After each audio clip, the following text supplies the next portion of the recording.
40 Racewear, makers of the ultimate sim racing shoes and custom apparel designed for sim racing by sim racers. 40 racing shoes are engineered to connect racers to the pedals in a way no other racing shoe can, all the while giving you the comfort needed to complete those double and triple stints. Visit 40racewear.com and check out the latest sim racing products that let you connect to your sim.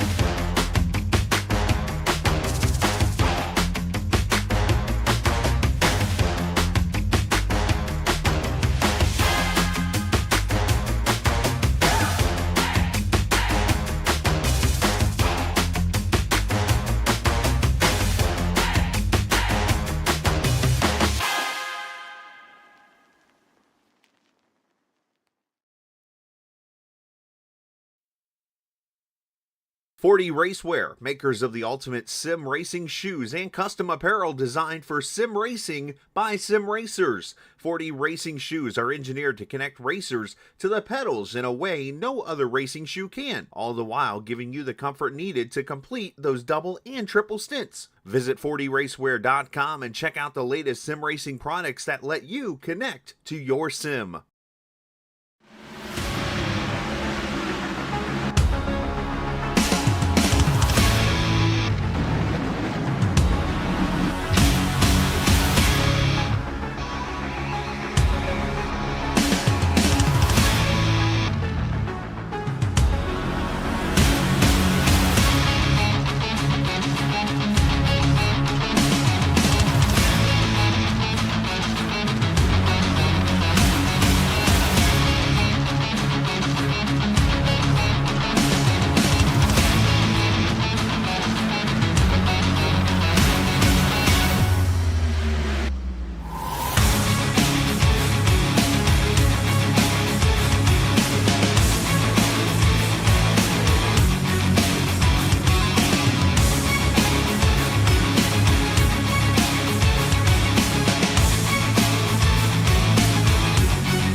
Forty Racewear, makers of the ultimate sim racing shoes and custom apparel designed for sim racing by sim racers. 40 racing shoes are engineered to connect racers to the pedals in a way no other racing shoe can, all the while giving you the comfort needed to complete those double and triple stints. Visit 40racewear.com and check out the latest sim racing products that let you connect to your sim.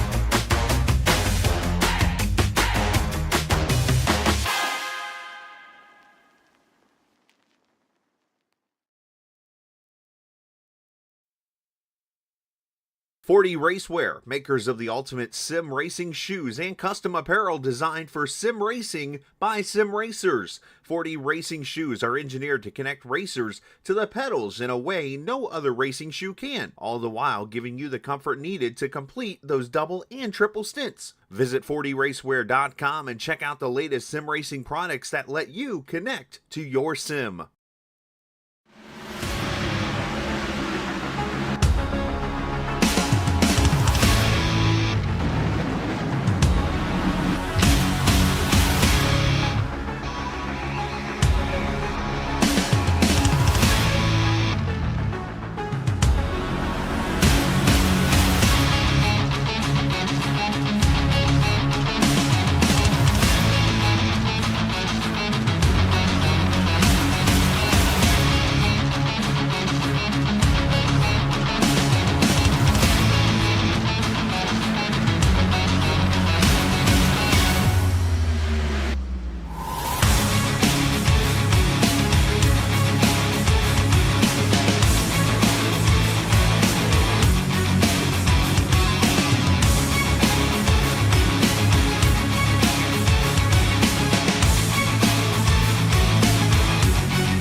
All right, good evening, everyone, and welcome to Green White Checker TV, where tonight we have the Area 51 Indycar Series here tonight at the Charlotte Motor Speedway.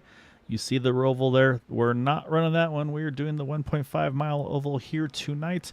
And it's obviously a very NASCAR-oriented location where all the team shops and all that, but we got IndyCars here this evening at this very speedy track. And Andrew, I've been watching practice, been talking to drivers, and these guys are going to have their hands full. There's a couple bumps here and there that they're going to have to try to get themselves settled in for and just kind of catch it at the right place at the right time. So there's definitely going to be some things to watch out for these drivers. I always mention that of the 1.5 mile tracks, I feel like this one always feels the narrowest to me. And so I think some of these drivers are going to definitely be running into that here this evening. So yeah, I kind of feel like this might be a bit of a wild card one. It might be one of those ones, just keep the car in one piece and you're going to get a good result. You know, you kind of stole the words right out of my mouth there, Gael. This is a very narrow track, and this is a reason why we don't see the modern-day Indy cars run this track very much, is because it is very narrow. The cars do sort of push up after a while, and the banking that you see, if you want to take a look at coming off turn 2 onto the back straightaway and off turn 4 coming onto the front straightaway, the banking drops off in such a way that the cars can't really hang on with their aerodynamic grip there to keep the car flat and fast. So as the tires start to wear, especially as you get a little bit more wear pattern on the right rear, these cars out of turn 4 do tend to get a little bit light, and it's very, very difficult to handle them, especially if you're in a side-by-side situation. Yeah, and you can see that banking transition right there, like you said, the way it kind of drops down on exit. So, and then same thing there out of turn 2. So yeah, this is going to be very interesting to see how these guys manage it. Like I said, I was hearing about some bumps as well in the track, so it's not going to be an easy one for these drivers here tonight. And also, it sounds like tire temperature. It may not be a wear issue; it's going to be a temperature issue, trying to keep these temps in check for these drivers this evening. So that's going to also be intriguing. But what I'm really watching right now is our qualifying times. Obviously, still a lot of drivers on track here, but I'm seeing a few new names up further in the running order here, so we'll see if anybody's maybe some late hitters trying to put their laps in at the very end, maybe trying to get that weather at the most opportune time. As right now it's sitting at about 8:45 p.m. track time, and I'll say the benefit is it's going to be nighttime because right now it's 84 degrees, so the track would be roasting during the day, but luckily with it being in the evening, only 87 degrees track temperature. So yeah, we're going to have to wait and see. Last week, of course, at Motegi, Matt Wagner able to take advantage of a slight miscue from Edson Santos and able to grab that win over there. And it's making that points championship fight so close. Only 28 points between the top 4. Edson with 6 over Craig. Craig has about 19 points over Stouffer. Stouffer 25 out of the lead. And then Matt Wagner just 3 back, 28 out of the lead. So it's going to be a lot of fun to see. But I can tell you already here, we joked about it during the interviews last week, and this is maybe exactly what somebody wants to see. That's Edson Santos. Look where he's qualified here this evening, Andrew.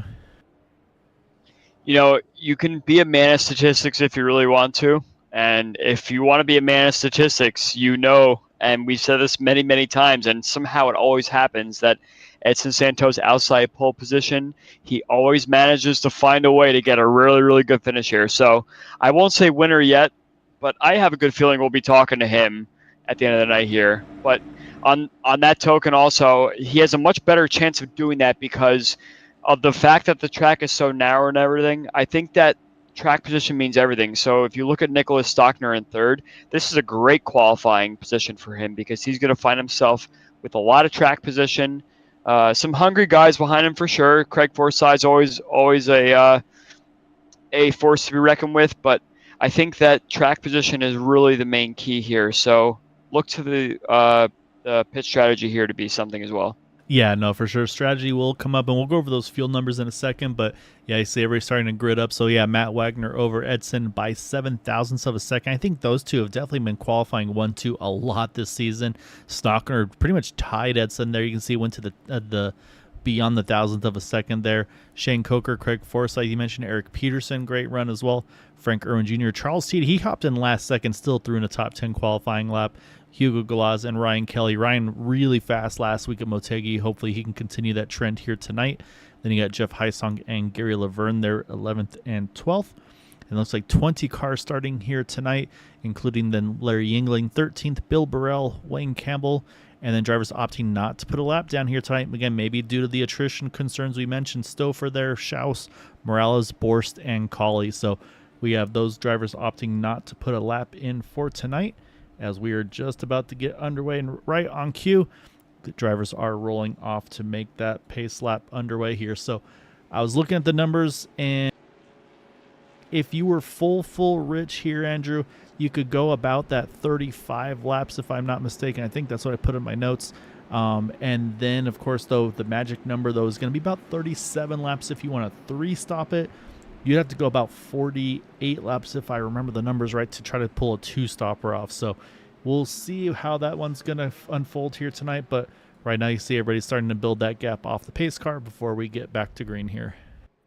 I think the 37-lap run here is probably going to be what you aim for. The 48-lap that you were mentioning before, it kind of seems a little bit of a strange situation. But, I mean, you have to also realize that if you're saving the fuel to make it to 37, that's going to be something where you have to do it every single time. And you're going to need some help in order to achieve that number for every single one of your pit stops. So I'm sure these guys are going to want to try and make it in such a way that's enough to make it through that first caution period, and then we'll kind of take it from there. I see that there's an issue with Nicholas Stockner, actually. Yeah, he's actually pulled it off here, so maybe having a hardware issue, and that's unfortunate. We talked about having such a good run, or a good qualifying run here. We'll see if they maybe extend the start, and answer is nope. Matt is down and away, I think. This is going to be a little bit, I think, of a miscue here in this restart, just everything going on there. Some guys may not be ready for everything, so we'll have to keep an eye. Really unfortunate for Nicholas there because, yeah, like I said, a really good qualifying run. And, yeah, he's still just rolling down the apron. This could even bring out the yellow right as the field gets here. At the moment we stay green, you can see him just coasting down there. The only thought I have there is we talked about the fuel mileage. If someone's aggressively saving, if they shut that motor off, you can refire it, but you got to kind of have to have that engine enough revs to do it. Maybe dropped it down too much and it wound up kind of bogging down and looks like he had to take a tow, but we still do stay green as it's going to be Matt Wagner and Edson Santos right now leading the way, trying to kind of fight for the top spot with Matt leading that first lap. That those two cars pulled away quite early, but they rode side by side, and that really kind of eats up a lot of that forward momentum that we see from a lot of these cars. So as we see now, it looks like the second and third row from the start of the race there is catching up. That probably got shaken up a little bit from the situation with Nicholas Stockner there, but the side-by-side action, Gail, actually looks kind of thrilling here because you would have thought that these guys wanted to do their best to save their tire, especially on these high-banked exits that we were talking about at the start of the race here. But these guys are going for it, but you could see how narrow it really is to try and make that move past anybody. If you really can't find a move on the super high side or getting very low, it's very, very difficult to pass here. Yeah, and I think I feel like this is probably realistically a 2-lane track for these cars with the speeds they're carrying. At some point, someone's going to try to make that third lane happen, maybe just during the straight. Their Stockner now able to get back onto the track. Unfortunately, we'll be, looks like 5 laps down here. But again, at least back out on track. So right now, like I said, I do see kind of a mixed range of strategies here. You got a bunch of guys that are up front just jockeying for position. And right now you can see the inside line definitely seems to be the place to be for Matt Wagner, able to hold it. Although at the line there, Edson may have just had a nose ahead there. And that's going to be something we watch, Andrew, because at the end of this race, if they can get to that white flag, if whoever's leading, doesn't matter if you get that nose ahead. If you get ahead at the right time at the line, that would give you the win. So that's what Edson's going to be already starting to play with here. Steal a little bit of draft right there. Try to open it up on the exit. See if he can get to the side pod of that 6 car. But that time, Matt hangs on to the lead at the line. It's one of those things where you got to find where your car works the best, the inside or the outside. And last lap, I saw Charles Teed and Ryan Kelly get very, very close to one another through the exit of turn 1 into turn 2. And we're going to see more of that, especially as these tires start to wear. You think you could hang on to the lane that you want to hang on to, but next thing you know, you might have pushed a little bit more wide, or you got a little looser than you thought you might be, and next thing you know, the car is kind of wrecking loose, or you have a situation where you're hitting the car on your inside or outside. So hopefully that is not the case. But the way I'm seeing these top 10 drivers right now, you can definitely see that there's a fuel save situation going on with these cars. So I think the fuel save has already begun, unless your name is Matt Wagner or Edson Santos. So you already might be looking at that 37 lap situation we were talking about at pre-race. Yeah, and I know I did talk to one driver, and he said basically pretty much ran a full fuel run by himself, and he said he got about 35 laps. So, yeah, based on that, got to save about 2 laps to be able to do that 3-stopper like we talked about. So, yeah, at some point, Matt and Edson might be in a dangerous spot there if they are having to burn as much as we think they are. And I'm just jumping around again, looking at where some of those drivers are. Ryan Kelly, we talked about him a second ago. He's up 4 spots already into that 6th spot, working on Peterson for 5th. Again, had a really solid run, had that big save at Motegi, but able to recover and get a great finish over there. And then Stouffer doing Stouffer things, already up +7 in that number 13 car. I said, not sure if the not qualifying was intentional or if he just said, you know what, I like driving through the field, or maybe just didn't have enough time to get that lap in. But I say we're used to seeing him lately this season just drive through the field on these opening laps.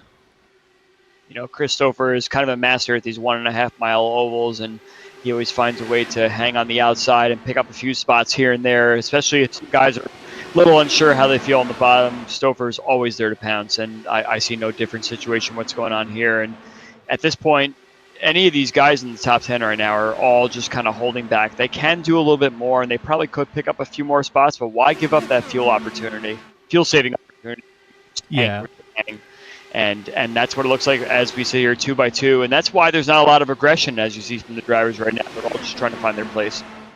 Yeah, and there's really not a lot, like you said, what you can do at this point too, because we're pretty much running 200 and I'm guessing 220-ish pace laps at this point for the most part. So yeah, right now not a lot of spots you can go, and I think it's what you said. I think it's managing those tires, getting them where you feel like you're going to be good later in the run. So, okay, these guys are going to be burning their stuff off. I'll be able to get that tire temperature, kind of keep managing it, because as the run continues, these tires are going to get hotter and hotter. And like I said, I don't think it's a wear issue tonight.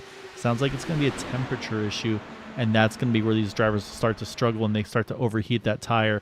And you can see Edson now starting to even be able to kind of duck in a little bit because Shane Coker just kind of leaving just enough room for him to steal some draft there. And he even hugged that inside line. So, but as for Shane, though, he cannot bobble because Ryan Kelly's ready to pounce there behind him. You know, we talked about the temperature issue, and I think the cars on the inside are going to have the biggest temperature issue problem because you're turning that wheel extra to get to that white line on the bottom. So your right side tires, particularly the right rear, is going to start to feel it a little bit. And your right front, too, as you continue to drive down there. So the cars that are on the outside don't have to turn the wheel so much where they're not really burning the right side tires. Yeah, you're not burning the right side tire so much, so it takes a lot more effort to put your car right down on the inside line. I think Forsyth might have touched the wall there, and that's going to shuffle this up a little bit. Yeah, I think Craig right there was just, I think he probably heard the 3-wide call, had to give a little bit of space to feel confident. And like I said, it felt like it was going to happen at some point. And yeah, Ryan Kelly got too good of a run there. He's like, I'm going to go for it there. And so Shane tried to move up a little bit to make sure Ryan had room. I think Craig, same thing, reacted. And I think he got away with it. I don't really see any damage on that 99 there. Checking the side pod, I think it was just one of those things where it looked worse on our end than it did behind the wheel for him, although he probably felt like it was terrifying as well there. So, but yeah, so Ryan Kelly is kind of trying to continue what he did last week at Motegi, up 7 spots now. Chris Stouffer's up 9 now as well. He's kind of following that line as well, trying to run that inside line. But yeah, going back to what you said about the inside line, I'm 100% with you. Especially if you're in that dirty air here, you are putting a lot of wheel into it. You're getting a lot of temperature, especially in that right front. And the other tire that's going to need to have some attention, also paid attention to, is the right rear. So if you're roasting that thing on exit, that car's going to want to start to step out. You're going to start to see cars bobble, I feel like, out of 4 pretty soon as well.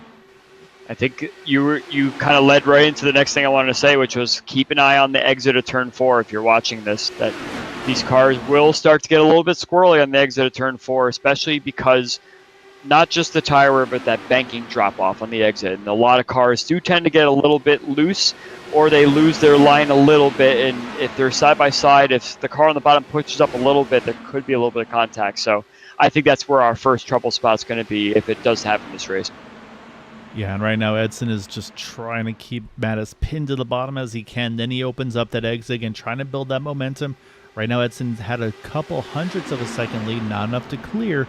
But again, though, Edson is just trying to find where he needs to position his car when to try to pull it off here. And at the line right there, it's thousandths of a second between the two of them. And I believe at the line I showed Edson actually is having his nose ahead. So that's what these guys are doing right there. Again, the trust between those two guys. Edson knowing, hey, I can get right to the door, or side pod, to say, not NASCAR, and just trusting Matt not to drift up any extra, and saying, honestly, trusting the net code a little bit too.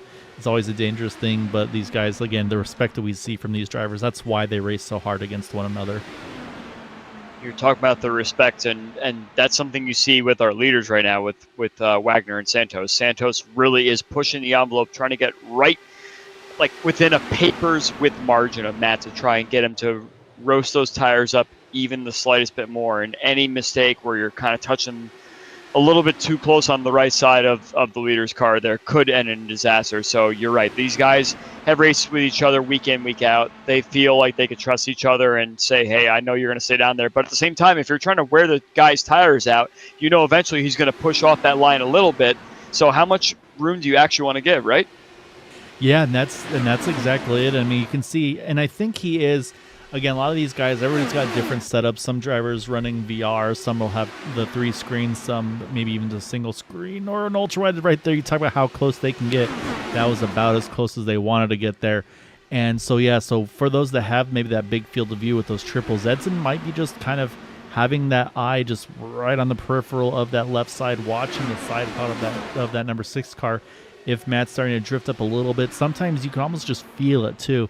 And so you start to move a little bit in reaction to it. So, yeah, right now those two doing a really, really good job of fighting hard but extremely clean. And we're already halfway through this fuel window here, already clicking off lap 25. Again, these guys are running sub-25-second laps here, potentially saving fuel as well. But, yeah, right now, like you said, a lot of drivers just, I think, are starting to settle in. I think the tires are starting to show things too, because it's really started to spread out a lot. I feel like over these last few laps, you can see now it's not the giant pack race 2x2x2x2. We're seeing a lot more single file now. That's definitely what I'm seeing as well. And as you can see, this has now turned into a race of all the 1.5 milers, which is find the clean air. Clean air is king.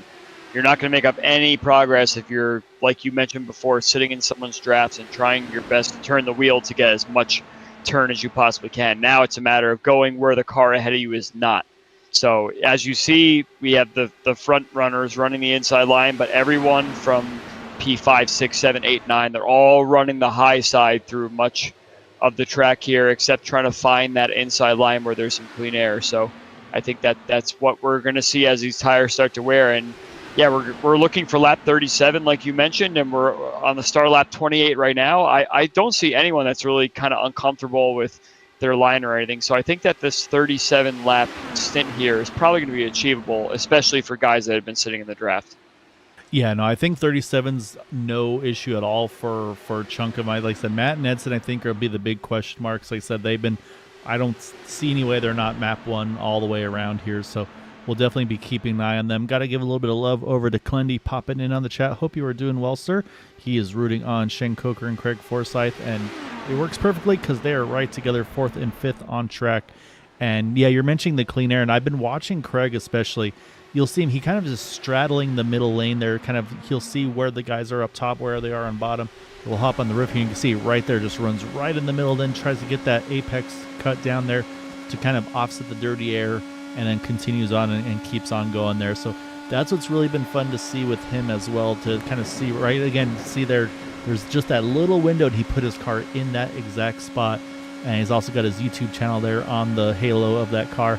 And it's if you ever want to check it out, if you want to see a driver that leans more than anybody in his rig, Craig is one to check out. That's definitely something. You're absolutely right. I couldn't put that better than myself, but I'm very impressed with how these drivers are kind of taking care of each other for now. They're understanding that it's just the beginning of the race. Anything could happen. I'm sure we're going to see some spiciness when it comes to green flag pit stops, which I'm very, very excited to see as we get in the next 10 laps or so here. Yeah, that window's very close to being open, like you said. And again, the first takers, and this is always the scariest part for me, Andrew, is the first people that are going to have to pit are going to be the front two in the middle or in the front of the absolute of the pack here. So that's going to be where I get really nervous. And so Ryan Kelly, you could see for a moment he's actually getting a little bit of pressure on the 20 of Edson Santos. Edson able to get back up there again, though, again to that side pod of Matt Wagner. And so at some point, though, Edson's, saw Shane there get a little bobble, moves up to the top, able to hang on to it. A little further back, had a good battle here with Gary Laverne, Wayne Campbell. I say you can see now, I think these are the guys that were saving versus those that are able to kind of maybe falling back a teeny bit. And that's why you're starting to see those comers and goers here. Yeah, it's getting to that point now where you're kind of scrambling, saying, okay, where do I want to be for my pit stop? You're done racing now. Now it's like, okay, what's my extra line that I'm going to take to make sure I get there safely? All right, so this is coming to 35 now. So this will be a telltale for Wagner and for Santos. We've seen week in and week out, Santos somehow ekes out more fuel than anybody here. But right now, again, this was that 35 lap. So in my mind, probably the next lap or two, I would expect to see the 6 and or the 20 in. And just, yeah, like I said, we'll have to see how it goes. And I'm wondering how maybe they've been trying to, like you said, maybe managing the pace even from the front of the field here. So then it's how far can some of these other guys go potentially. Maybe that lap 48 margin we talked about, maybe it's not out of the picture. Some guys are always able to throw some crazy fuel numbers in. And right now we're starting lap 36, so already stretching at that one extra lap. So this will be coming to 37 this time. So maybe they've been able to work the numbers even at the front of the field running that fuel. We're getting close to that time period now where it's time to take action. So I'm excited to see how long these guys are going to make it here. And this is where the communication is going to be big too, Andrew. We always talk about it, obviously. But again, I don't hear it from where I am. But this is where the iRacing, you have the voice chat, you have the text chat. So it's really critical here for if you're a Matt Wagner and you're going to be one of the first ones in, you got to call your pit, say, hey, I'm in this time. I'm going to go one more. Just that way Ryan Kelly is ready for it, not killing you in the background, of course. So that's where these guys really got to do those communications to be ready for it. So yeah, so we'll keep an eye on that. And again, I'm blown away by this fuel mileage. Like I said, I didn't see this happening at all. And based on this, with Matt and Edson running as far as they have, I'm saying that I think someone's going to go 48. Bill Colley, he has just hit Pyrrha, and I think we're about to see Matt and Edson hit together. And yep, here they both come, and you can see a nice, clean entries for the two of them. As I say, that caution in the background, that is the exact opposite of what they were wanting to see, and it is Wayne Campbell involved. And this is going to put them from the front straight to the back, unfortunately. And that is a tough, tough position for Wayne to be in. Let's go back. We'll try to catch where this all happened here. I'm not sure if, I'm guessing it's probably, probably a situation where, oh no, it's actually happened way before all this. So, actually, you'll see that car on the inside. I think that is Frank Irwin. You're going to see him, then you're not going to see him, and then netcode is going to strike. And that's so frustrating for in multiple senses. Then there's Frank back. So that's just unfortunately a netcode situation there where really nothing anybody did wrong there. Just unfortunate. Oh, Jeff Heisong, I think he gets a piece there too. Yeah, he definitely took a shot. You see John Borst trying to sneak underneath. He just squeaks by there. So actually two cars involved, the 18 as well here. But yeah, nothing that anybody did wrong there. Just unfortunately, just wrong place, wrong time. And just netcode, unfortunately, we talked about. So that connection issue just kind of put him up into where that 42 was. And yeah, so that's a tough break there. And I'm going to go back because I don't know what's going on. Either something's glitched or I'm just showing a whole bunch of cars having issues. Let me go back here. Oh, I think okay. I was showing a bunch of cars showing as crashed, and what was happening was everybody was stopping for the pace car. But that makes me very nervous, of course, in those situations. So it looks like no actual dramas, and that does make you nervous though. And everybody's stopping. There's the pace car driving through the field, and yeah. So I think that's all it was. So we'll jump back live here, and I'm waiting to see where everything cycles out right now. I'm showing. If this is all cycling correctly, somehow in all this, Matt Wagner and Edson Santos may have been able to still hang on to their spots here, which is honestly super surprising. A great break for the two of them. You hate to have that kind of a thing happen to put them from the front to the back. So yeah, so pretty wild on that front, as it looks like that's exactly what's happened. I'm watching Bill Colley. He stayed out. He did pit early. He's going to stay out. He's going to get his lap back, which will put him actually back on the lead lap. I think Jeff Heisong is still trying to get his car, I believe, towed to pit lane, if I'm not mistaken. We'll have to wait and see if he comes back on track. Wayne Campbell, you can see, unfortunately, that car missing both front and rear of that one. And then I believe Nicholas Stockner, yep, he's still on track again. He was multiple laps down with the issue he had. But we are one to go here. I saw one car, or a couple cars top off. Looks like John Boris, Joseph Morales coming on in. Mentioned Bill Colley. He just waved around to get his lap back. But man, what a lot of stuff happened and then didn't happen, I guess you could say there. So St. Andrews getting everything kind of dialed back in. Probably here back in a second, if not already. I am here. But dude, Andrew, I mean, everything happened right there. We had an awful netcode incident while Matt and Edson were in pit lane. And so I thought they were lapped down for sure. I thought that was it. And they're back 1-2. Yeah, it's very, very interesting whenever these 1.5 milers turn to the pit stop cycle. And apologies to everyone, I had a little bit of a technical glitch there, but I'm back. And of course, I disappear and all hell breaks loose, right? So we need you here for stability. Exactly. So I'm not going to leave again because we want a nice stable race for the rest of the time we're here today. But yeah, it looks like everything's kind of reset to how it was before I left, even. So it's good to see that no one really lost their positioning there for the pit stop rotation. So we're going to see Wagner, Santos go back at it again. And unfortunate for some of those guys that had that netcode issue there. But I think we're still pretty much with everyone that started the race here still going. Ooh, saw a big check up there towards the back. Couldn't quite catch who that was. I think that was actually Wayne Campbell. I think he's just trying to stay out of the way. But this is where sometimes being too nice is actually a big hindrance. And so I'm watching where Wayne is, but then you got to look for where the next car in line is. And it's a big gap to Bill Burrell. So this is at risk of putting them down out of the draft. And again, this is also another thing where getting that extra splash of fuel might actually be a hindrance because you're going to have to burn more fuel now to get back to the front. As I just saw Charles Teed, I think he's had something go on there as that car is missing in action on my side. So we'll keep an eye and see if he pops back into frame, but unfortunately don't see Charles anymore.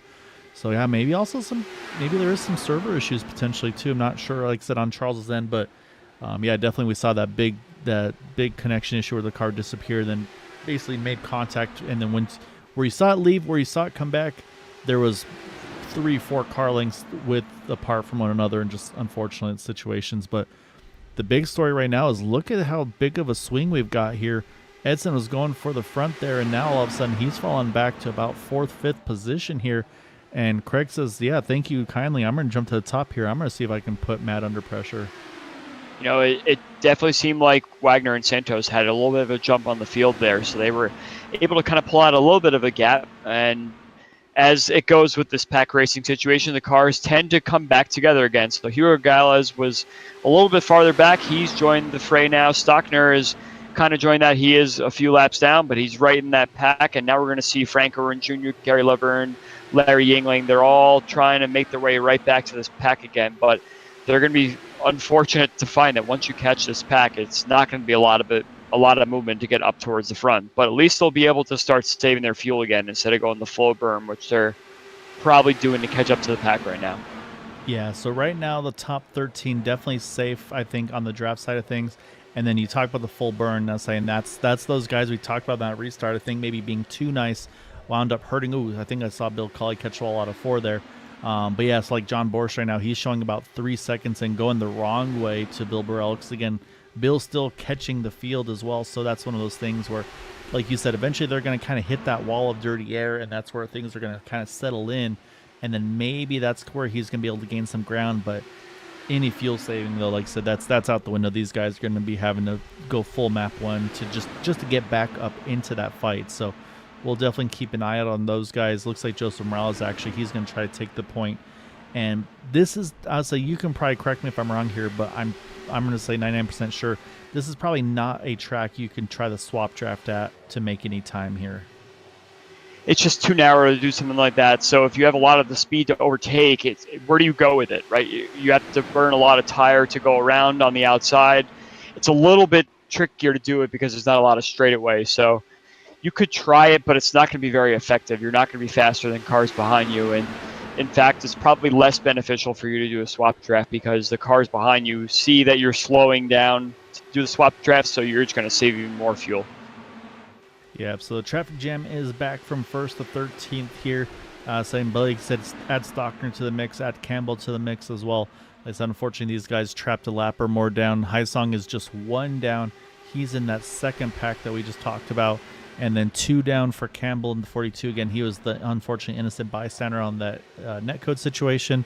And then Stockner 4 down from that, whatever it was that happened for him at the beginning of the race. Like I said, could have been a hardware failure. Could have been, again, I mean, I've done it before too, just by habit on the NASCAR stuff, where shut the ignition off, try to save some fuel under the pace lap, and then if you're not going fast enough, it won't refire. It'll just kind of bog down, and that's all she wrote. So again, we don't know exactly what happened, but unfortunately, what I do know is that second group, that time is not going back the right direction. It's up to about 4 seconds of a gap now from Morales to Schaus. So that's unfortunate for those guys. Probably gonna have to hope for an incident.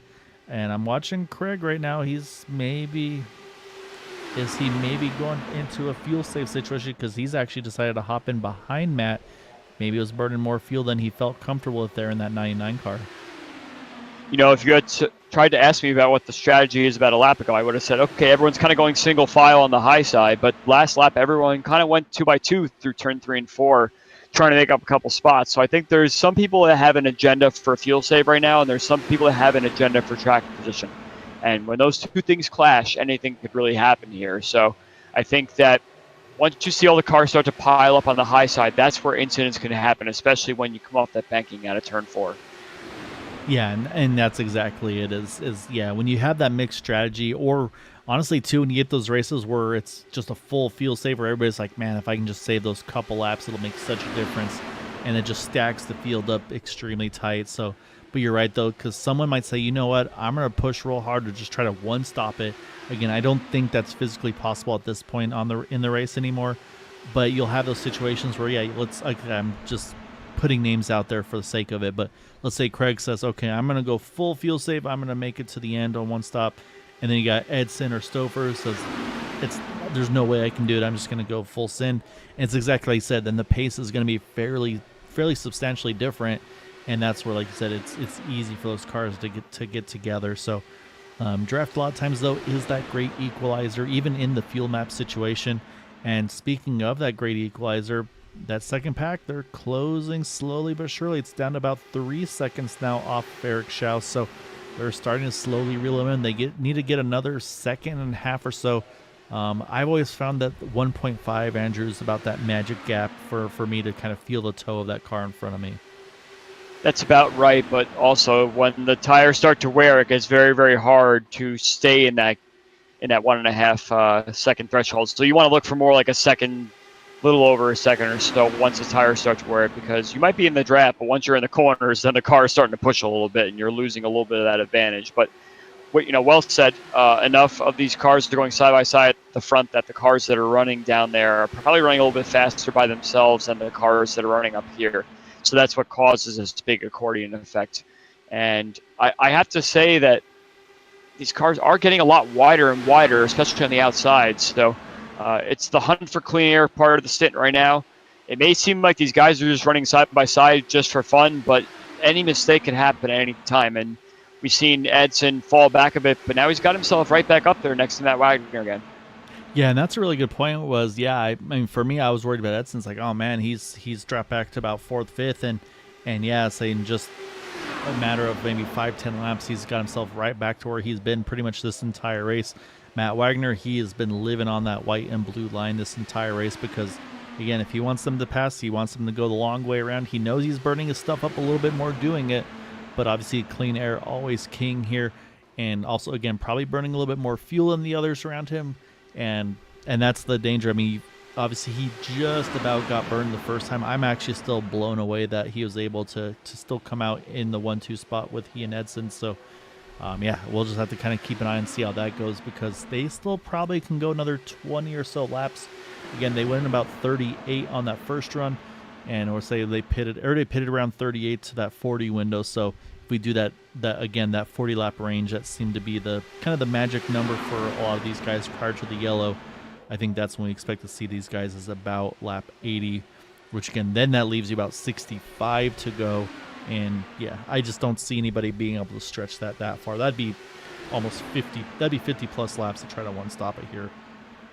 I know people are good at fuel saving. I don't think they're that good at. Yeah, I'm actually starting to wonder if there is a little bit of a strategy play here, because like we were talking about with that group at the back that was starting to catch the front again, as the tires wear, the draft really is not that much of a big deal anymore. So if you want to try and split this into thirds, maybe you try and do that green flag pit stop if you're feeling lucky that you could do it in such a way that you get in and out of the box or in and out of the pit lane as fast as you possibly can. That may be a strategy here to see if maybe you get a friend to come with you and pull you along, and then maybe two cars can do a swap draft by themselves to try and get a little bit more speed and try and outfox the guys that are ahead of them. So I could see someone like Coker, Eric Peterson, somewhere in that 6 to 8 range, maybe do an earlier pit stop if they feel like it.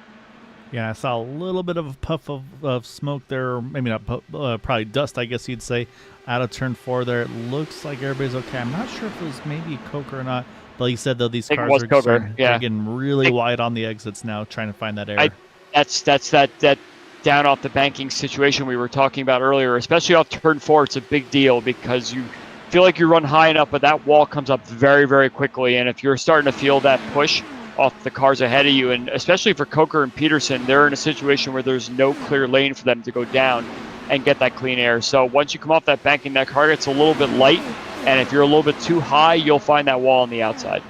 Yeah, it's almost that push loose feeling too that you get where, like you said, you've got so much wheel cranked into it possibly from the dirty air, and then as soon as you get there, you get, like I said, you get to that banking transition, you got all that wheel in, and then all of a sudden it kind of tries to snap on you. And once again, though, I'm looking back one more time here, and it started to switch again. Now you see Edson, again, he's dropped to about 4th position up top. Craig and Ryan Kelly, they've been pretty much living on that inside line since we saw Craig drop down there. Ryan's been pretty much running there this entire run as well. So, yeah, it's going to be really interesting to see on that one.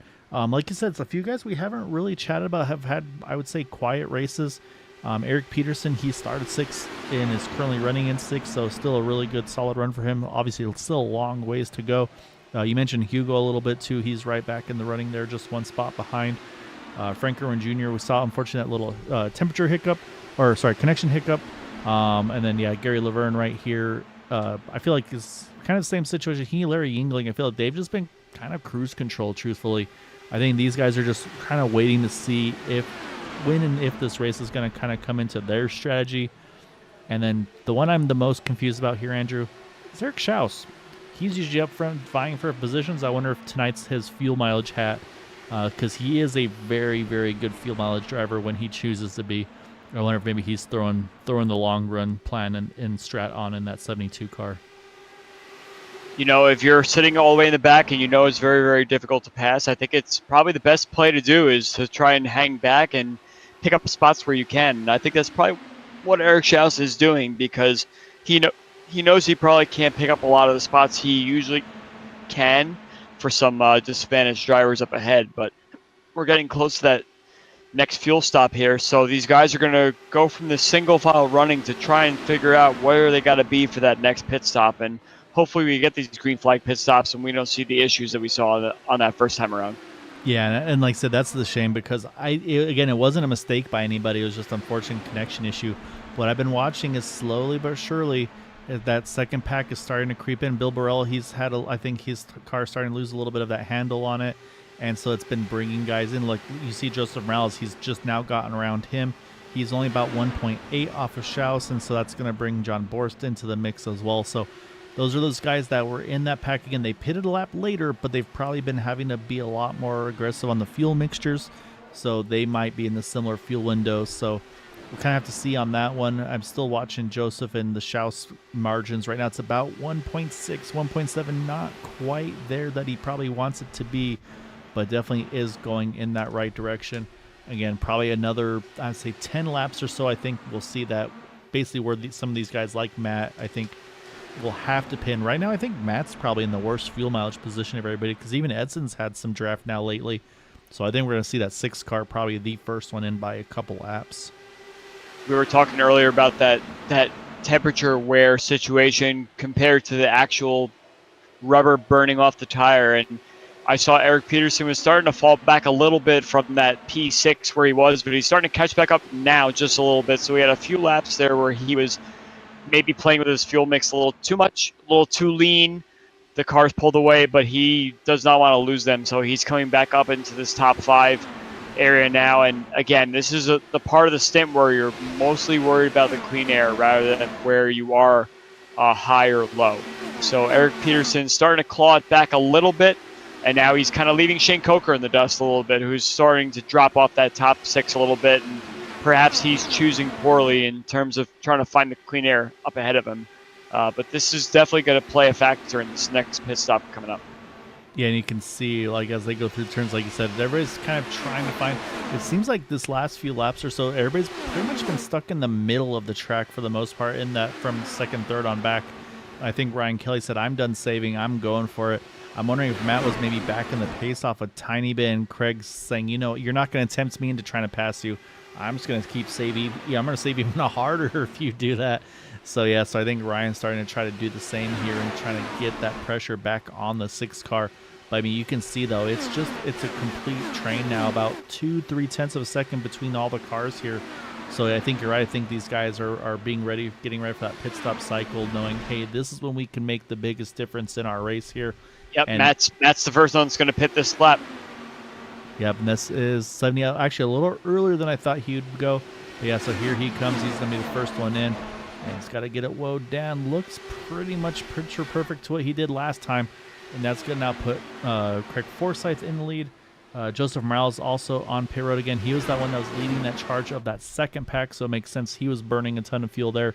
So now that puts Craig in having to basically go to that map 1 now and try to control this race, which will put him into pit road sooner. So now it's just, yeah, we'll see who's been burning the most of the remaining drivers that have been sitting in the draft this entire time.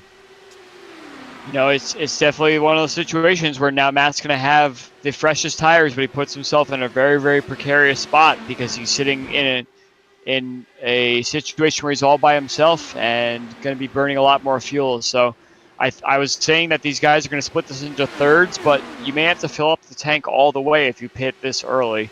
So Matt's going to fill it up all the way probably. These guys are going a little bit longer right now, and they're going to be able to maybe split this situation here. And you were talking about the bumps and everything. The bumps on the Charlotte pit out are the most dangerous bumps that you could find on any circuit here. I think Craig's coming in this lap. Yep, here he comes. We see Craig's coming in. And, yeah, the pit out is where we're really going to have to be looking for these cars to be as careful as they can, getting the most advantage that they can compared to being just out on the track itself. Yeah, Craig is in. Again, talk about that second pack. John Borst also just hit pit road as well in the 86. And again, those are those guys that had to push harder just because of the situation they were in. I think, I think Ryan Kelly's in. Edson Santos also in. Ooh, big bubble frame, but looks like he hangs onto it. Puts Stouffer to the point now with about a 6/10 margin over Peterson. Again, still in the draft, but just zero pressure for Chris here. He can just run whatever lane he wants to do. Doesn't have to protect the inside. And he's just going to try to run as fast as he can, kind of get that big in lap. Oh, his F1 talks about the undercut, overcut. So he wants to get the fastest laps he can get now while he's got the clean air, while he's got basically just as low fuel as he's got in that car. So we'll have to keep an eye and see how that progresses for him. And then, of course, to see how the pit cycle happens as Matt Wagner, Craig Forsyth, they have found each other. So that's a good in and out for both of those guys. Now we just got to wait for the remainder of the field to hit pit road and see where they cycle out in relation. You know, Matt Wagner's pulling out some really, really fast laps now all by himself. He's faster than all the cars that are still out on track right now. So that's going to very much pay off for him as long as he got in the pit lane and out of the pit lane as fast as he possibly could. And if that's the case, then we might see this field spread out a little bit once all the pit stop cycle is finished. Yeah, and that's what I'm looking at right now. Is it looks like Wagner, Forsyth, and Ryan Kelly are all right together. And I think they may have dropped Edson. So again, here comes Stouffer. He's going to jump in. He is bringing Shankoker along. He is bringing a bunch of guys. Hugo Galaz, Eric Peterson as well. Oh, I'm sorry. Peterson's already in from an earlier lap. But that's going to put now Larry Yingling, Eric Schaus, Gary Laverne. They are stretching this thing. And next time by, we'll be at 60 to go. And again, this isn't any window that they can make it to the end. What I'm watching is, I think Larry may be out of fuel. That car may be sputtering, and Eric's going to try to see if he can beat him onto pit road. Oh, that was close there. I saw Bill Colley there. I think he had to go a little wider than he was hoping for. But Gary Laverne's going to be the one that's going to sip the fuel the most out of this car and take it the furthest of anybody. Just look at how fast this train with Matt Wagner is going by these cars that are coming out of pit lane. I watched Eric Peterson on the pit exit access road, and he just could not get the speed going to catch up to these guys. So the undercut really is the key here, but will that speed stay? That's the question mark as we get closer to the next pit stop. Yep, Laverne just hit his pit road, and I had a demand from Clendy to see where Coker rejoins, and right now I'm showing him, he's still passing some guys that exited. I'm showing about 1.7 off of Peterson, so he's right on the edge of that draft that we talked about. It looks like it's going to be pretty much a 3-car breakaway at the moment with Wagner, Forsyth, and Kelly.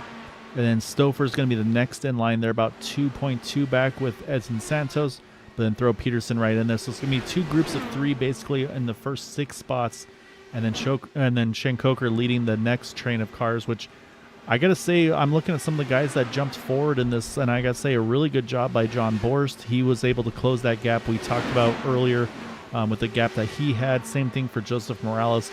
So those guys were able to kind of bring that gap back in together.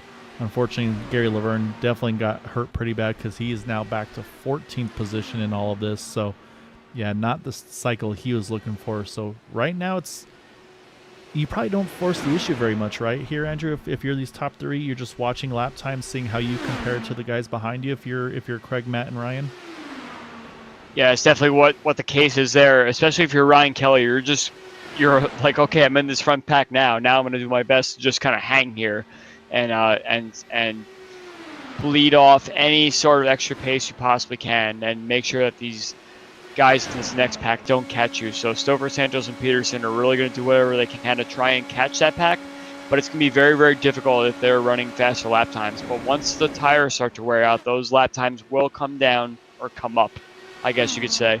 And that next group of 3 there could work together to try and catch them. And it doesn't look like anyone's really battling in either pack right now. So it's going to be a matter of, does the undercut work in such a way that you can run that whole stint out and still be faster than the cars that are behind you that pitted about 7 or 8 laps later?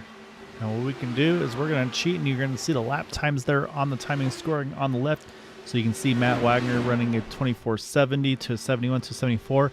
Stouffer ran a 58. So over a 1/10 of a second quicker than those top 3 cars. And then look at Shankoker, 24.27. He was half a second quicker than the leaders, and he has the draft of Peterson, so he is on his way. And he actually just ran his fastest lap of the race, a 24.09. So remember that breakaway we just talked about, Andrew? It's gone. You've got all the way to 13th position here, all within the draft of one another. So it's game on here once more. You know, Peterson got side by side with Edson last lap, and he got the spot, and that allowed Stouffer to pull away a little bit, but you see it now. It's closing very, very fast. Stouffer is in the draft range of the top 3, so we're going to see the top 6 come together here very, very shortly with Hugo pulling that next group, John Borst and Frank Irwin Jr. up to them. So I think before long you're going to see this whole pack together again, and I must say that I'm very, very proud of these guys for getting through a whole green flag cycle without any incident. This has been a contentious point in the series in previous weeks that, yeah, the fuel stops do tend to get a little bit dicey. We saw the first green flag pit cycle turn into a little bit of a mess with some guys getting a little disadvantaged from an incident on track, but I think that this is going to be very, very exciting here as we see Stouffer take the outside line around the outside Ryan Kelly. So these guys on the newer tires may have something to say to take this lead here. Yeah, Stouffer said, I'm going to take this momentum. I'm going to go to the top. I'm going to try to get to the point of this race here. He's alongside Craig now as they enter 3.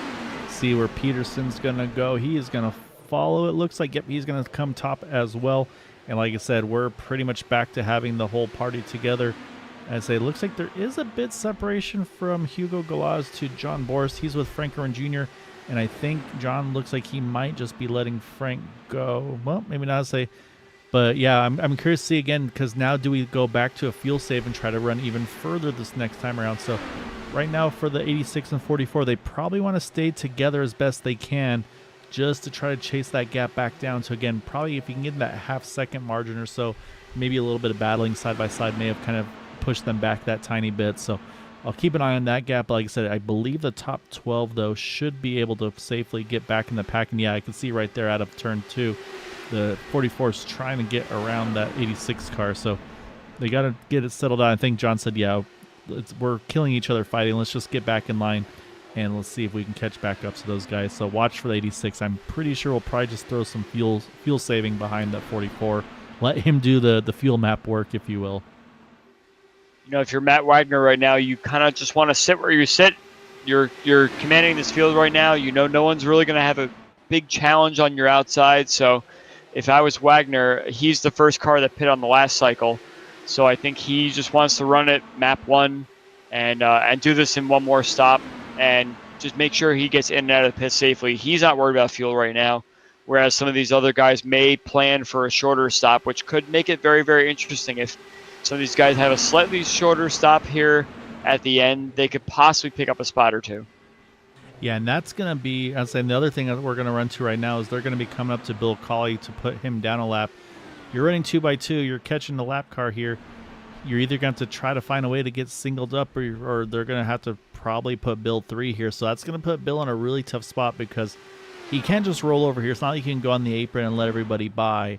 And it's very daunting to try to run up against the wall in these cars. So I say if I'm in the position of the 31 car, unfortunately, I'm kind of sweating bullets because that's not a position you like to be put in. So we'll have to keep an eye on that one. And yeah, like you said, though, that pit window's, it's getting here very soon. And so that's going to be, again, that strategy call. Do you pit early? Do you pit late? Maybe try that undercut versus overcut. Maybe just, I say, if you get out in clean air and you can just kind of set your own pace, not have to hug the inside line and just run the fastest line, that could be beneficial as well. So, saw Peterson there just kiss the wall there in entry to 1. I don't think it was enough to hurt that car a little bit. Probably just catch his attention and those around him. And right now, though, Stouffer's going to steal some draft off of Bill Colley here. Not enough to clear. But this could actually, if Bill keeps running that top side, this could actually be exactly what Stouffer wants to try to take this top spot. And I think he's going to get it. Yeah, it's got to be very, very flustering for someone like Bill Colley who's about to go a lap down, and he sees the whole pack of cars coming, and we keep talking about how narrow this track is. Where do you go to get out of the way? I'm sure someone like Bill who kind of knows where he stands, he's very easily going to get out of the way, but I really do like where Matt Wagner is right now. He is kind of commanding the race, and he's going to be able to figure out what his pit strategy is going to be. He's got a little bit of dirty air from Bill Colley up ahead based on certain parts of the track, but at the same time, he could plan his final pit stop, right around where he's going to catch him. So Stouffer's got that advantage right now, and we have a new leader. Yep, Stouffer's able to steal that little bit of extra draft here. So this has been the first time Matt's really been in dirty air all race long here.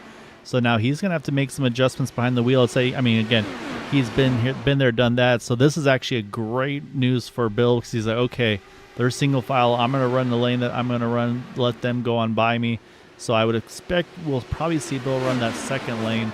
But that said, though, you can see it's not like he doesn't have pace. It's just that probably not a great pit stop cycle for him. Dropped him off the main draft there. And there's exactly what we talked about. Bill's going to run the top. Just the respect that we see from these drivers week in, week out, as he's going to jump up to the inside line here, let Matt swing on by there. So, yeah, and that pit window's just about to open here. So we'll see again who will be the first taker. We suspect it's going to have to be Matt Wagner just based on the fuel number. But Is it worth the gamble, do you feel like, here to maybe try doing a short pit in this final stop potentially? Yeah, I mean, you have to take the fuel you got to take to make the end of the race. So it's not really so much of a short pit as we normally see it, but I imagine all of these guys will take tires because the tire wear is definitely going to be a situation where you can't go 70, 80 laps on the same set of tires. So although it might save you some time in the pits, you still have to make sure you have the fresh tires for the end of the race. So not much of a pit strategy that we would normally talk about here, but these guys that have gotten single file right now, I think it's a matter of saying, hey, Matt was very, very fast on his out laps last time by.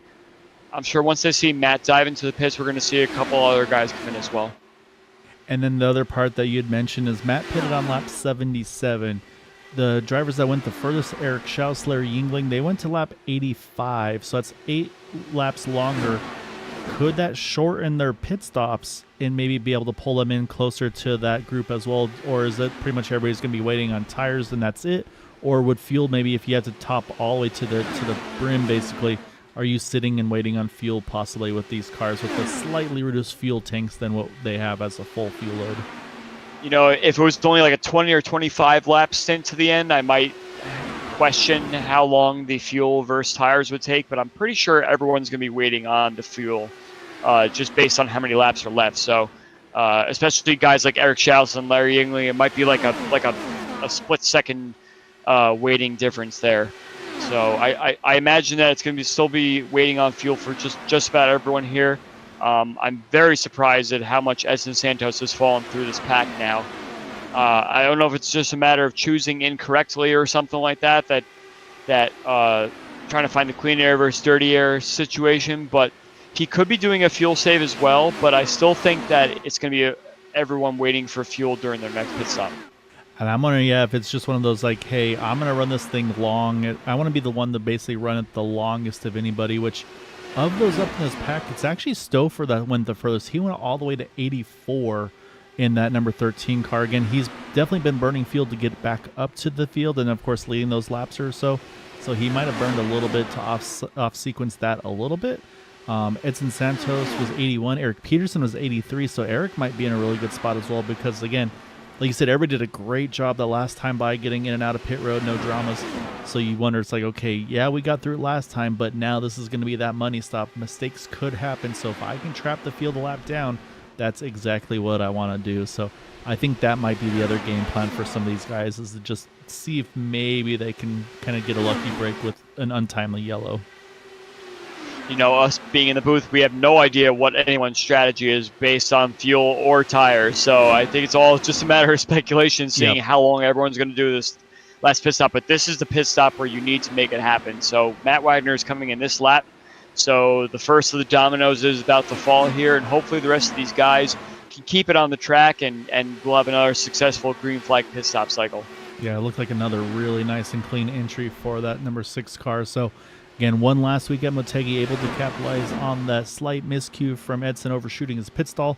So yeah, now, like I said, now we'll see who are going to be the next ones to jump in. So far, he was the only taker of this main pack. Joseph Morales did pit earlier. He was unfortunately a fair bit off the pack, though. But again, anybody from here can make it to the end. And as I say, that Shane Coker's going to pit early. Oh, did Matt get a... Oh, no, Matt. Matt got himself a black flag, so it did look clean. You were absolutely right, but I see a black flag there. So unfortunate for Wagner, he's out of this race. So we'll see who the next taker is. And like we mentioned, this is the stop where it counts. And Peterson's the next one to pit. Let's make sure he gets in nice and cleanly. And that's crazy. Is Matt's looked smooth. I didn't see anything. Like it didn't look like it was too hot. And so that's a tough one for Matt because, again, it's a 40-second hold. So he is going to be down, I believe, possibly even 2 laps. I think it'll go back to 1 after the pit cycle completes. But, yeah, that's a tough one to have happen there. But, again, though, like I said, everybody's going to try to get everything they can. And the drivers are going to know that. They're going to see that 6 car sitting on pit road extra saying, hey, okay, we got 1 car less in this main pack as he's going to leave pit road now. He even flirted there with the unsafe exit there, just right on the edge of that the banking there. So I'll have to keep an eye on that as well. But right now, it's the top 4 have a breakaway over Hugo. It's about a second. Here comes Edson. I thought Edson would go longer, truthfully, but he's going to come in 27 to go. That's going to leave these three as the front runners here. Stouffer, Kelly, Forsyth. Then about 1.4 seconds back to Hugo. So this is not, I don't feel like this is what you want to have if you're Hugo or Eric Schaus. I feel like you're starting to drop a little bit further off than I feel comfortable. We got trouble in the back. Huge wreck here entering turn number 3 and 4. Oh, it's Ryan Kelly. And is that Stouffer as well? It is. The front runners here. I think Matt Wagner possibly involved as well in this one. And that is going to, yeah, Matt's in this one as well here. We'll have to go back and take a look, but that is not what these guys wanted to have here.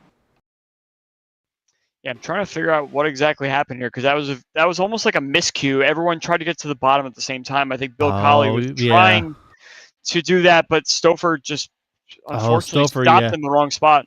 I'm guessing Stouffer probably had to pit that time, and so he was like, well, I can't jump across him. And then, yeah, you could see I believe that was Wayne Campbell involved. Matt Wagner just nowhere to go.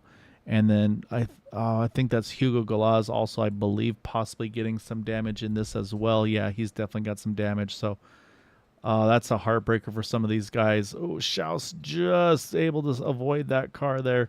And then a little bit further back, I saw Larry as well. They're able to just kind of run the bottom here, try to get through all of it. So that's really tough there. Like I said, it's just, and that was the fear we had that we talked about. We're just kind of the drivers coming in, drivers coming out, they're different speeds. And yeah, just unfortunate, just a bit of a possible miscue from what I saw there. We saw obviously Bill's pace wasn't quite what theirs were. And he may have been he was still rolling out of pit road and hadn't got fully up to speed yet. And so again, I think that's where the 13 backed down to try to get into pit road. But unfortunately, in that, Ryan Kelly was so tucked up there. It's just the momentum just happened so quick. Well, I think the big beneficiaries we're going to see here are Edson and Eric Peterson, guys that had already pitted, thought they were a lap down. They've already done their pit stop, so they're going to cycle right back up to the front here. Did Jeff Haisong pit also, I think? That's what I'm waiting to see. Kind of right in that mix. Yeah, Jeff's in. I think Jeff may have been the wave around. Right, so actually, I think what's happened here is, so actually, no, this time they did not get the break they got last time. So what you're going to have here is Santos, Irwin, Peterson, Coker, and Morales. They're all going to take the wave around to get back on the lead lap. But those that had stayed out, like we talked about running long on fuel, Forsyth, Galaz, Schaus, Yingling, Borst, Laverne, and Burrell, those drivers able to pit under yellow, so they will be our front runners. So the top 8 basically were able to pit under yellow. Haisong, of course, also able under yellow. Back on lead lap, but he's going to get waved all the way to the back here. And then Edson, so Edson to Morales. So, yeah, that's a big hit, unfortunately, for those guys. So they did get, all right, that makes sense then. So Santos, Peterson, they didn't lose the lap, but they're in a tail end, situation basically. now. Yeah, they're at the tail end. So they did make it around on the wave around, but they still lost a lap during that cycle where the caution happened. Yeah, so this is going to shake things up a bunch because, I mean, we talked about the playoff drivers the championship runners. Matt Wagner was in that mix. Christopher was in that mix. And so that's 2 of the 4. Edson's obviously still in the race. He's in the top 10, but now he's got a lot of traffic to contend with, and we're going to restart this thing with just over 20 to go. And fuel's out of the question, and so now this is going to be a whole different race of the way of strategy, of aggression, of everybody hustling through the field not to run each other over. Oh man, that was a close one for sure. There was some good avoiding action there to not have a bad situation go worse. But yeah, I heard there for Ryan and Stouffer and I mean, I don't know how Shane missed everyone there. But he fit himself right like a string through a needle there. We were trying to thread the needle. That's the term I was looking for. Clendy needs to give him some crap after that one. So if you're still in here, Kyle, if you saw that, go give Shane a hard time. Tell him, first off, great avoidance, but yeah, give him a hard time there. But we're back to green here, 23 to go. And Craig has a nice benefit here because he has Wayne Campbell as a buffer at the moment between him and Hugo Galaz. But Wayne's going to want to get this lap back because right now he's 2 down. If he can get around Craig, that puts him at 1 down, and that opens up a whole world of possibilities for him to get back into this race. And again, he was that one that got taken out in that really awkward netcode connection issue. So he's going to be fighting hard to try to get that lap back. But here comes Hugo. Here comes Eric. Add Larry Yingling to the mix. He's had a pretty quiet night, but again, strategies sometimes it comes the right way, and then you start to unleash the pace that you've been kind of keeping at bay until the end of this race. So, but right now though, it's down to 21 to go here, 20 next time by, and it's anybody's guess now. You know, it's going to be very, very tricky for Wayne Campbell to get that lap back. We saw it was next to impossible to pass anybody last time. Contact. Oh, there's... Oh, Schausen, Borsten, that's not what you want to see there. Those cars are stuck together, and it looked like, we'll have to go back and look, but from where I was sitting, it looked like Boris was trying to run the top side, and then Eric jumped up too, and they kind of found each other. Let's go back. We'll take a look, and that's, yeah, and actually there it is right there. You can currently see, we'll get a better shot of this one here. And so you can see John just found himself kind of sandwiched, right? Yeah, so you see John up there. You can see the seams where he is. He's on that 3rd lane. And then Eric's, I think, trying to, just maybe misjudges it, or that's unfortunate. I said to get through that far for that to happen. And so that's going to be a benefit for a few guys, though I believe. Let's see who was the first car one down. But then, those cars just, unfortunately, completely stuck together until, obviously, John has to take the tow there. So that's why I talk about just a completely different race possibly happening here. So we'll jump back up over to Craig, but I don't expect to see a lot of strategy here on this one. So we haven't had a chance to. Let's go ahead and take a quick break, show off our wonderful sponsor, 40 Racewear. I don't see Jim here tonight, but always appreciate all the support he gives to the league and to all the drivers. And so, we'll be right back.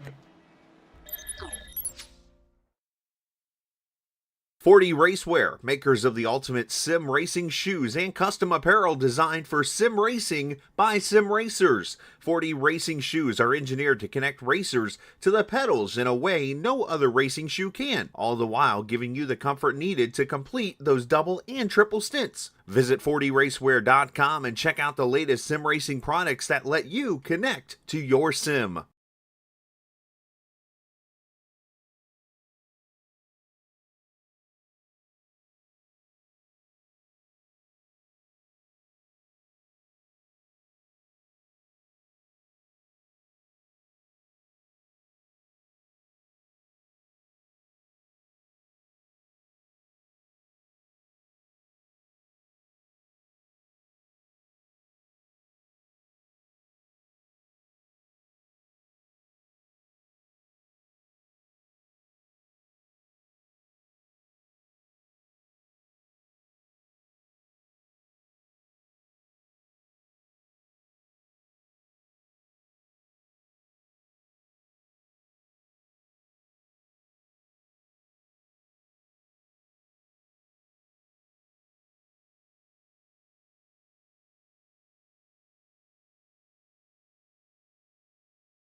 All right, we are back. 18 to go, 17 on the restart.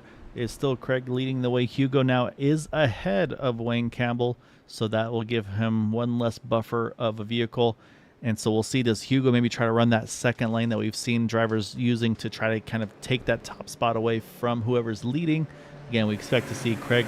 I'd say he's that inside line. I mean, it matches his paint scheme, Andrew. So he's got that blue and white line. He's got that blue and white number 99 machine. So I'll say it'll match nicely with him. I think that's where he's going to be living after this restart.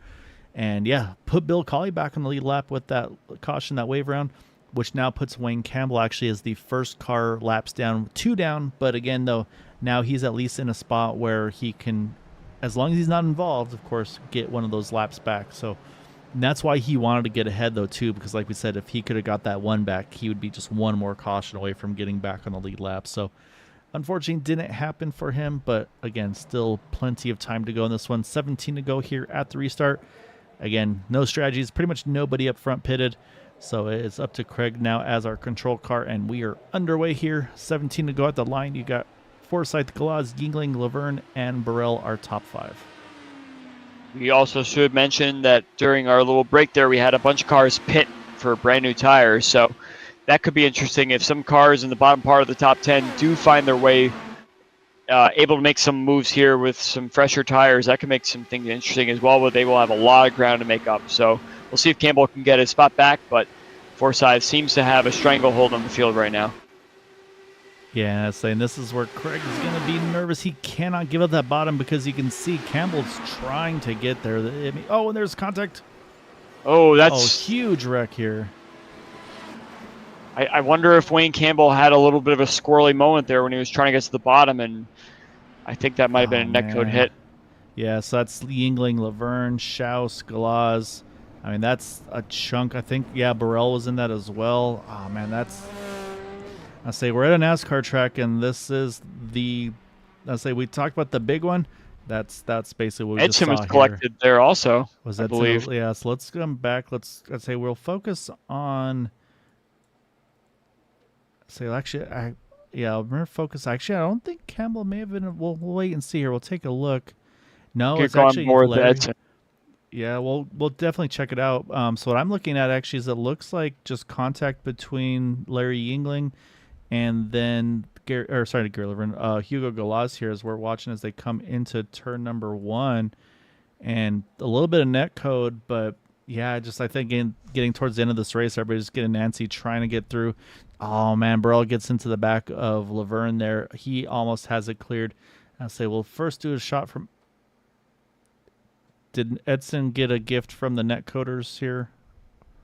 No, it does not look like I would imagine it's not, no. All right, so let's go back. You mentioned let's watch from Edson's point of view, because I'm guessing what we're going to see is an opening that then immediately disappears. So we'll go slow-mo through this one since he's in the incident there. And yeah, so at this point you're committed to top. You're going 220 plus. And you can see there he's got it as left as he can, and yeah, just unfortunately just drive straight through and then look out the back, and unfortunately there's the other cars involved. So that said, let me go back here. We'll jump back live because some drivers' bad luck is some other drivers' very, very good fortune. And I think to add, oh man, I don't know how this happened, but actually Wayne Campbell does not get one of those 2 laps back. It actually goes to Stockner there, who's I believe 3 down. So not sure. And the way it works is if you're involved at all, if it's a 0x or a 1x or whatever, at the time of the yellow, you don't get that lap back. So I'm a little surprised on that one. But look who's in the mix here now all of a sudden. Got that in and out number 18 of Jeff Hysong. Just throw him into the mix right now. And then Shane Coker, Joseph Morales now into the top 5. Because again, like you mentioned, some of the guys that stayed in the back maybe to try to avoid that wreck, they've just gained a ton of spots as well. Frank Irwin Jr. now up into the top 5, Peterson, Colley. So some of those guys that took that tire strategy, like you mentioned, actually kind of kept them out of the potential danger there. So sometimes going off strategy winds up working well, and unfortunately we talk about the pace and the speed of Charlotte starting to kind of unfold here in the later stages of this race. You know, it's just kind of a shame. Also, I feel bad for guys like Hugo, Larry Yingling, that were about to get themselves a nice finish here, and someone that's very, very eager to get their lap back is always a little bit of a liability, especially if you're racing around them and they're really trying to do what they can to get ahead. And I don't fault Wayne Campbell for going for that at all, but when you're trying to get a really, really good finish and you don't really have the same level of aggression as someone that's trying to make their way down there, and yeah, it's very, very unfortunate for those guys. But like you said, a misfortune for one is an advantage for another. So let's see how this one finishes out here. We got about 12 laps on this restart. Yeah, and that's the other thing too, is actually with that time in the yellow, we're still outside 10 to go. So Wayne's still able to start up front here on this restart. So we'll have to keep an eye and see what he's going to do on this one. see again. And now he's going to have a little bit more. Just I think he's going to. Actually, no, I'm sorry. He still has a lap over Stockner, but again, though, he's going to be like, man, I should have had the one lap now at this point. So yeah, it's a tough one here for him as well.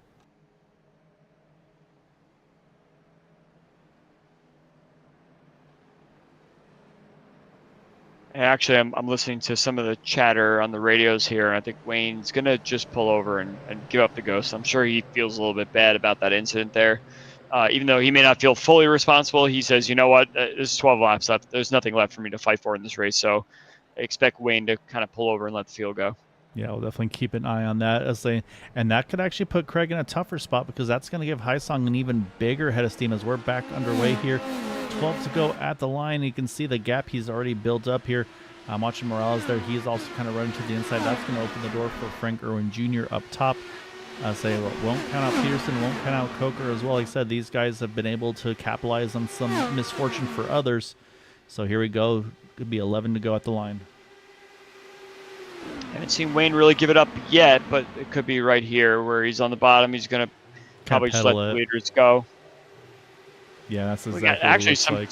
Some cars, Frank Warren Jr. got very, very close to that outside wall in turn 4 there. A little concerning for these guys that are really trying to push it, and next thing you know, you find yourself avoiding that turn 4 wall all race long, and next thing you know, you find yourself up there. So good that he didn't hit it there, but yeah, looks like this battle for the top 3 will continue.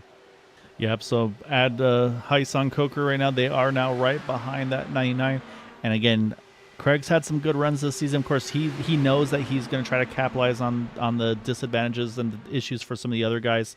And saying also look at Edson. I mean, he got that fast spare. Again, they do have the 1, and so he's going to probably be aggressive here, try to get everything he can back as best he can within reason. Look at Peterson, though, rolling the top there in that 36 car. He's going to have something to say here if he's able to before we're at the end of this one. Edson's really found himself in a nice spot right now. He's gotten by 3 cars on that restart. Unfortunately, he's going to find that wall of cars up ahead of him where he's not going to really be able to make much ground unless someone really gives him some spot there. Peterson slams the door on the outside, and Frank Warren Jr. almost a little bit too much momentum and almost runs into the back of Edson there. But, yeah, we got a nice little 2-wide battle here, and it's going to be gloves off, and hopefully we can run this thing out green. Yeah, and you saw right there, you can see everybody's just trying to, like you said, find just that little semblance of clean air here.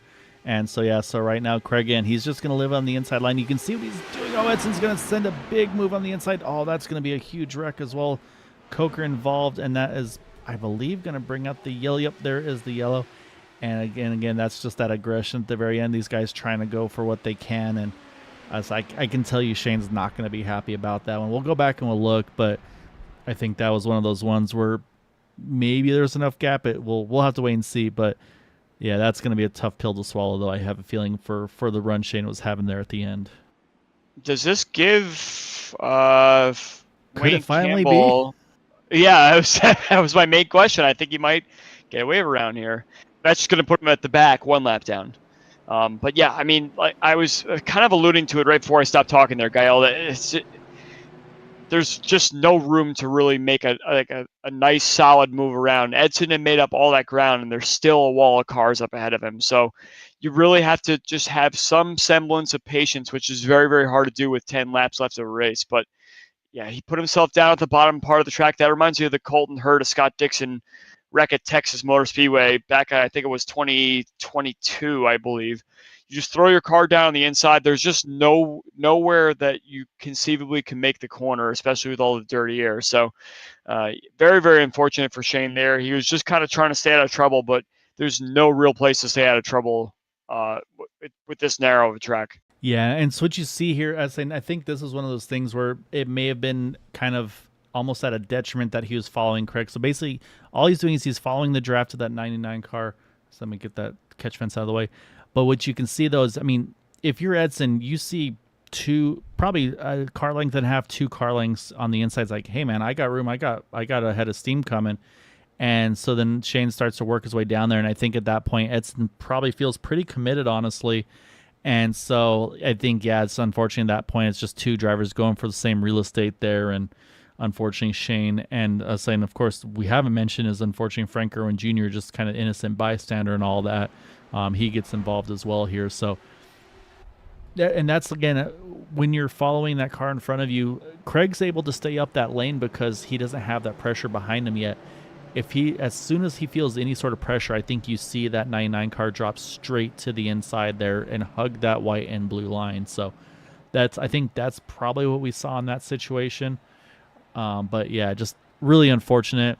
But yeah, like you said, though, Wayne Campbell, he's finally able to get one of those 2 laps back. Unfortunately, I think that's probably all he'll get back here because we're going to be, looks like 1 to go, I believe, here this time with 5 to go. And what that means at this point is I don't think there's going to be any potential restarts after this one.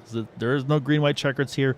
IndyCar, say even though we're green-white checker TV, say they try to stay pretty accurate to the actual IndyCar side of things. So yeah, I'll say what we have now looks like maybe 7 cars, I think, still pretty clean that can have a chance at this one.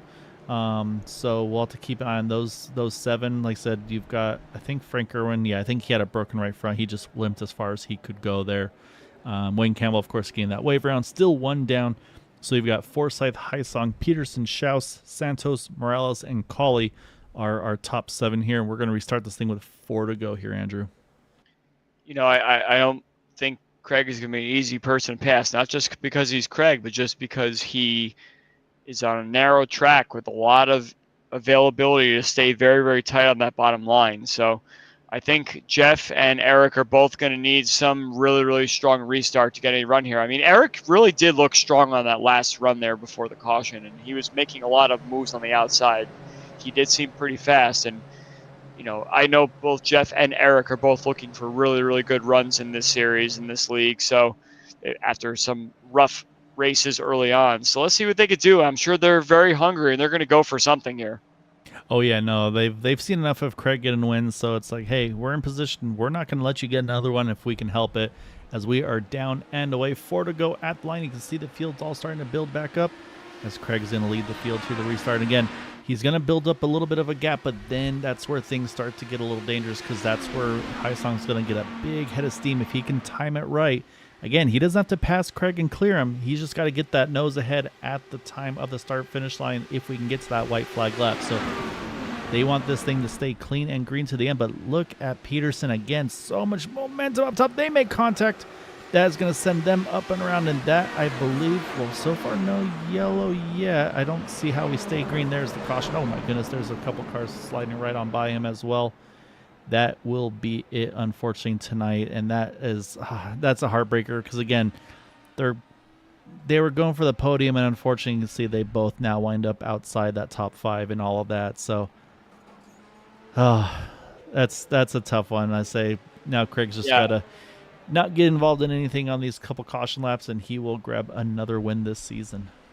You know, I really, really hate to commentators curse this, but Eric did exactly what I thought Eric was going to do, which was go high and try and roll something very much high. He's been running that high side for the entire last bit of a run there, like 8 or 9 laps or so. And unfortunately, him and Jeff just kind of met. And that's going back to what I was saying about the way that this track is configured. That turn 4 banking where you come off, it's if you don't have any sort of gap between the cars, it's very, very tricky to run side by side on the exit just because of the unloading in the car off that banking. So yeah, that's very much a shame because I think Eric had such a very, very strong car on the outside there, and it's just a racing incident that turned into a lot worse. But what is with Eric Schaus? I mean, he had a car sitting on top of him about 20 laps ago, and we thought his race was pretty much over, and he's managed to find his way up to the podium. And Edson also driving through that insane cars sandwiching together and in the middle 1 and 2 there, and he's found himself on the podium as well. So what a crazy race if you really think about all the things that these guys have been through tonight. Yeah, no, definitely a wild one this evening for sure. And then the other part that happened was we kind of caught the end of it there, that wreck at the very end as well. So what happened on that one is, again, I was talking about that the yellow is going to come out, and let's add some salt to the wound for Wayne Campbell. He is going to finish on the lead lap, but he won't be able to do anything on it. But at least I guess he can say, hey, I finished on lead lap in this race. Again, he had to wait the entire race to get that back. And again, he was the one that had that first pit stop incident where he was just wrong place, wrong time with that connection issue. But hey, he's gonna still. And I gotta say, props to him. He stuck it out. I'm sure there was probably a lot of frustration behind the wheel of that car. Feel like probably lost an opportunity for at least one of those waiver rounds. But yeah, no, it's definitely been a wild one here tonight for sure. Like I said, everything was pretty good. Everybody minding P's and Q's, I feel like, during that cycle, the first kind of 2-3 pit stops. And then just unfortunately, I said, once you get to that window where caution, everybody's good to go on fuel. And I said, then at that point, it's just a whole different ball game. And unfortunately, I said, a number of good cars they're taking out at the end. And Craig kept it clean and able to bring it home on the top spot here tonight. But like I said, some great results though as well. I mean, I'm looking third, fourth, and fifth, plus 14 Schaus, plus 14 Morales, plus 15 Bill Colley. And again, that's just, again, these guys just, you got to make sure you're there at the end. And they were able to do so here tonight. You know, I'm looking through this top, 8 cars finishing on the lead lap here. Only Craig was the car that got through without any incidents or damage at all. Edson was in a wreck. Eric was in a wreck. Joseph was in a wreck. Bill Colley was partially the cause of the wreck with Stouffer. Jeff Hysong and Peterson both in that wreck there, and Campbell, of course, that first caution. So crazy how things turn around here, and that's why you should just never give up in the series. You never know what could happen. As long as your car is still drivable, stay in it, and you could find yourself on the lead lap just like these top 8 did. Yeah, and that's exactly it. And I mean, like I said, I mean, it could have easily been for Wayne Campbell, just been frustrated, said, yeah, I'm going to park it. But he keeps at it, and he winds up with a top 10 finish. And I say Craig's going to, this will probably be a bit of a bittersweet one. He's going to enjoy it by, say, don't get me wrong, but I said, you got the driver hat, or driver helmet, I guess, and then the admin hat. And I say one's going to be happy, the other one probably not so much. But we're going to watch him celebrate because he's gotten pretty good at it. Especially on a quad oval like this, you never know what kind of situation you'll find yourself in with a donuts. But very much nice. Wing. I that's definitely the NASCAR way going about it. Put your nose right on the wall there and just burn those rear tires out. So it's kind of channeling 2 different kind of series here. Yeah, exactly right. So while we watch his celebrations there, eventually he's going to probably pop that motor. I think it's probably the game plan there for him. It's going to be Craig over Edson over Eric, and then Joseph Morales, Bill Colley, our top 5. Jeff Hysong, Eric Peterson going for that podium. Unfortunately, they get together, still wind up 6th and 7th.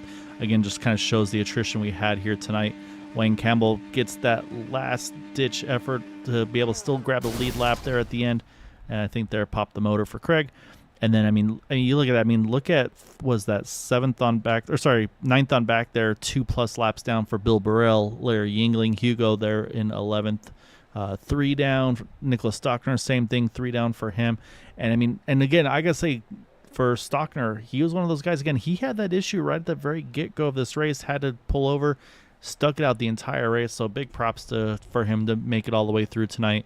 And then Frank Irwin Jr., Gary Laverne, Shane Coker, John Borst, Ryan Kelly, Christopher. Again, very, very, just a bunch of retirements here tonight. Matt Wagner, obviously, with his issue. And then Charles Titos, I think he may have just disappeared. Not 100% sure on that number 50 car. But, yeah, just a lot of incidents tonight that ended drivers' evenings, unfortunately. And, yeah, I'd say it's going to definitely shake things up a little bit more. So, with that, though, go find some fellas to chat with, I feel like, Andrew. And so we're going to start it off with this Eric Schaus guy. Let's get him on over here. We'll get back to our, so I'll be able to get a good look at that number 72 machine while we talk. All right, grabbing Eric Schaus on in over here, plus 14 to 3rd. And I commented earlier, Eric, that you were kind of just cruising there. Was tonight initially a fuel save Eric Schaus night, and then obviously a lot happened between the start and the finish there. I mean, take us through the strategy changes throughout the race this evening. Yeah, with it being a pack race, I saw no advantage to being up front. I needed to be a clean race for me, and I figured fuel, tires, all that stuff, I'll just wait till the last point and pit as late as I can. It's a fast track. It's a narrow track, dangerous going through the tri-oval. I figured it was just avoiding wrecks today, which I did. After the second or third pit, I was up in third or fourth or something like that, doing nothing, basically just surviving. Yeah, Eric, talk about the narrowness of this track, especially when you come out of turn 4 there. I was mentioning during the broadcast the banking sort of dropping off and making it very difficult to kind of hang up there. And we saw a lot of that at the very end of the race. They're catching guys out, and there was a couple of incidents that happened there. So talk about how easy or hard it is to get around guys here, especially if you're where you were for much of the race, which was sitting around P9 or 10 or so when you're trying to find any sort of hole possible. Do you just go for any opening, or do you say, you know what, that's going to close up on me and I'm not going to get the spot? Yeah, I think go for any opening for the most part. The car was okay on any line. The bottom line was the fastest for sure, and you had to be careful coming out of 4, like you said, and then through the tri-oval. There were 2 or 3 points. You'd get loose out of 4, you get loose in the first part of the tri-oval, and you get loose in the second part. So if you knew that and you took it into account, you could pretty much shoot for a gap anywhere and use that as your pass. And then I also noticed at the end of long runs with about 10 laps to go, with all that saving, my pace was good enough to get all the way to the front without any issue at all if I needed to. But it was one of those, it wasn't worth the risk. It was just better to sit in the back and then maybe pull that strategy near the end if it came down to it. Yeah, and I mean, again, there was a lot happening tonight, and it definitely kind of had that feel of the tale of two races, like I said, with the fuel strategy, and then, yeah, you get that yellow where at that point everybody's good to go on fuel, and so kind of having to try to figure out then at that point, like I said, the narrow track, and you can only get so far before you kind of get trapped somewhere, so... yeah, I mean, it was obviously a tough one this evening, but able to skirt through a couple of crazy things to be able to grab that podium tonight, so... Definitely got to give you the floor, though, for any thanks and shouts for that podium this evening. Yeah, apologies to John Borst out there. I caused an incident with him. That was my fault. I saw him last second, and it was too late. Other than that, I was lucky to survive. So thanks to you guys for the broadcast. Thanks to Area 51 for putting this on. Thanks to anybody out there watching, and glad I survived. All right, well, great job tonight, sir, and look forward to seeing you on track in, I believe, 2 weeks' time, off week next week. But yeah, great job again, man. Thanks, guys. All right, so I mean, and it's just like we talked about. Say it was just an eventful one this evening. So, and that's what we're gonna do is we're gonna jump back to the next driver in line, and that is gonna be one forward, and that is Edson Santos. So we'll grab Edson in over here, and he almost did what we talked about, but it's a second to second. So I mean, it's not a bad night, Edson. But we talked about a pre-race where this was one of those ones where you qualified second, so we were kind of pointing at that 20 car. It's like, all right, is he going to do the magic again?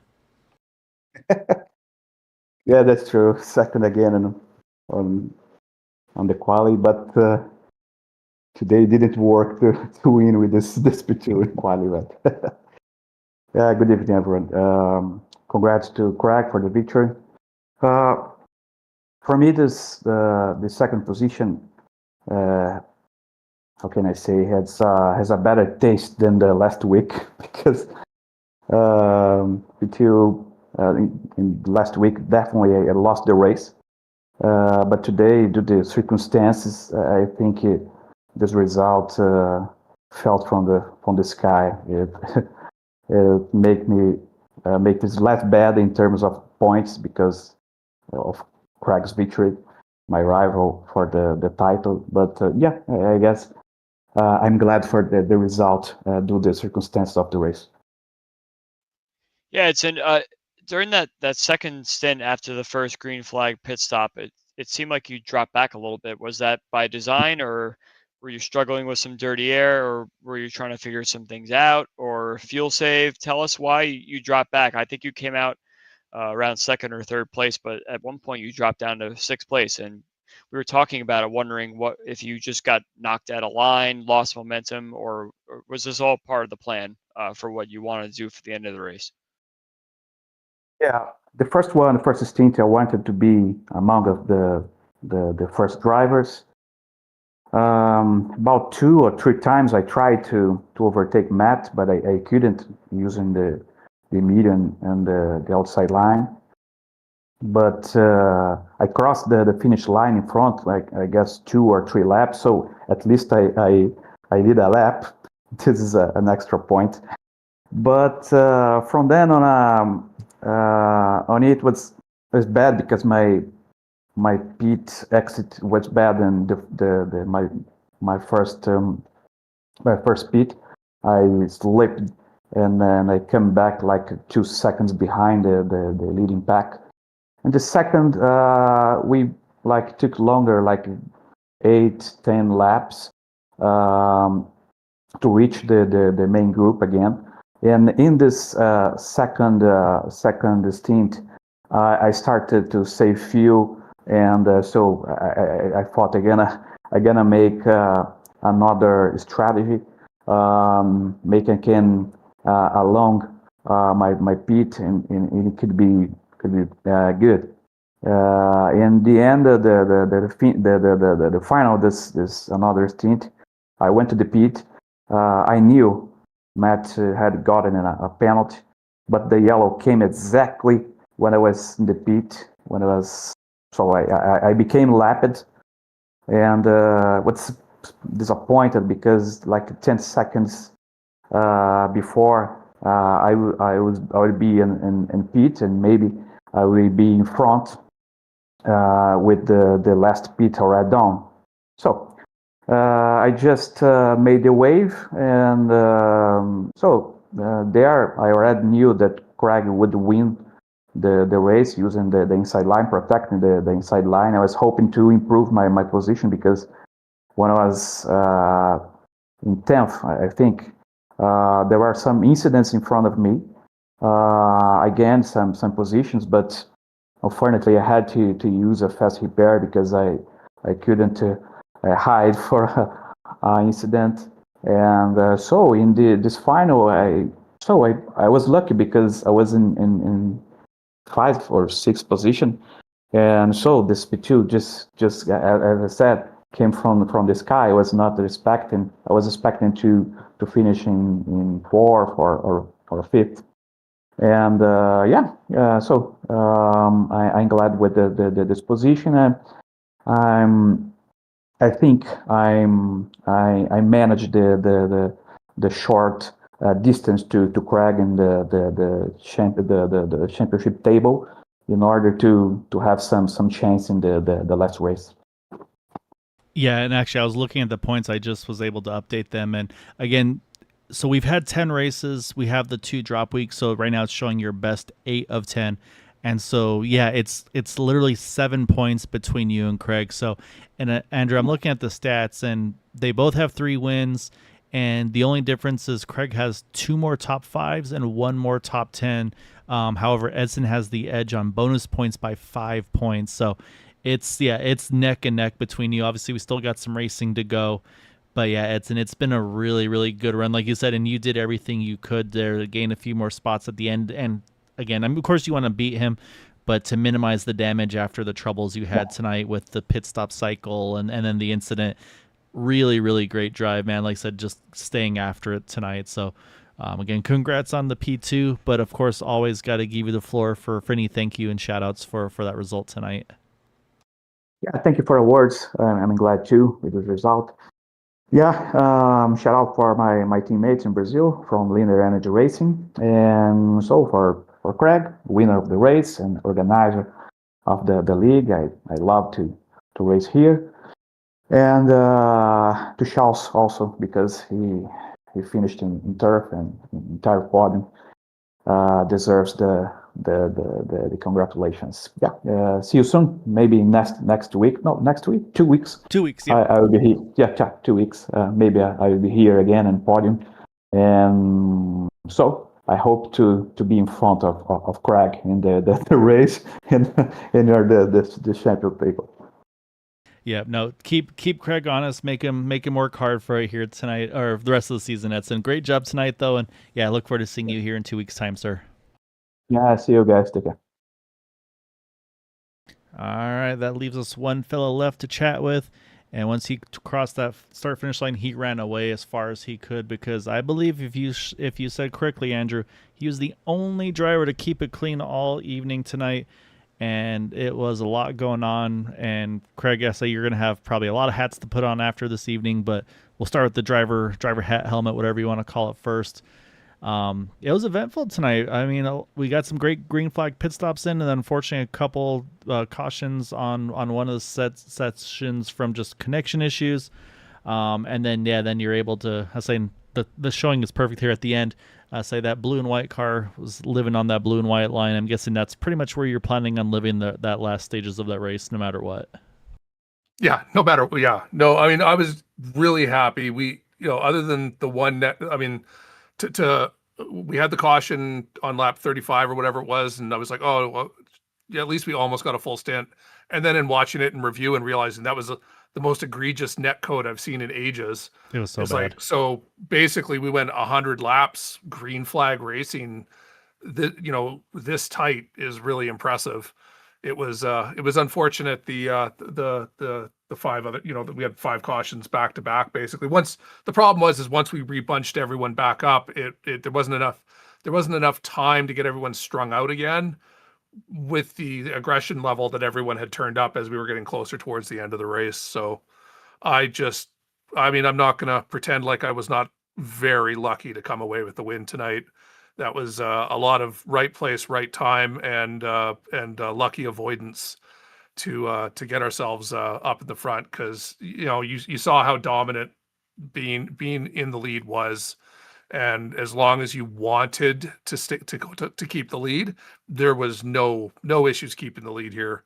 That's a normal Charlotte thing. So I think we got away lucky, got away happy. I will take the win, that's for sure. But I'd like to see less cautions the next time we come here. That's for sure. Well, I'll piggyback on top of that to ask you this question, Craig. We have seen quite a bunch of cautions, especially when it comes down to pit stop time. So I'm curious if you want to talk through how difficult a track like this is to make a green flag pit stop, because we saw Matt Wagner get the speeding penalty. How tricky is it, especially when you're running fully flat the entire first part of the race, and then how do you shift your mindset to coming off the high banks onto a pit entry that's probably very, very difficult, and manage to get through a whole entire pit cycle without a caution? And is there a lot of worry, or do you practice a lot of it and then just hope that it carries over to the race? How difficult is it for a green flag pit stop at this particular track? Well, it's really easy to basically fool yourself into braking late, which causes you to arc out wide. And with the grass being where it is, it's very easy to overshoot your pit entry. But I mean, the thing is, with at 22 or 23 second laps, being 2 seconds slow and careful on your pit entry is the difference of coming out of the pits in third versus 11th.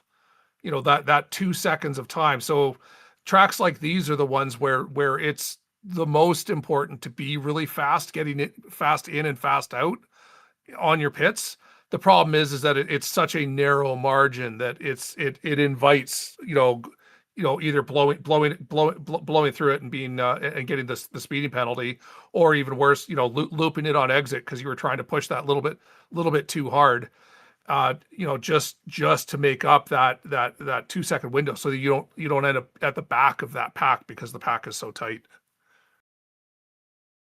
So then I know this is a primarily NASCAR track, Craig, so we're going to have chat about the possibly cracking the front wing there during your burnouts to pass tech. So I think the IndyCar guys will be on top of that one. So we'll see if they have to make you swap the front wing out or not for the verification. But no, I mean, it's been, like I said, you've had a really, really good season. We're talking to Edson. Obviously, he's doing a really good job keeping you honest.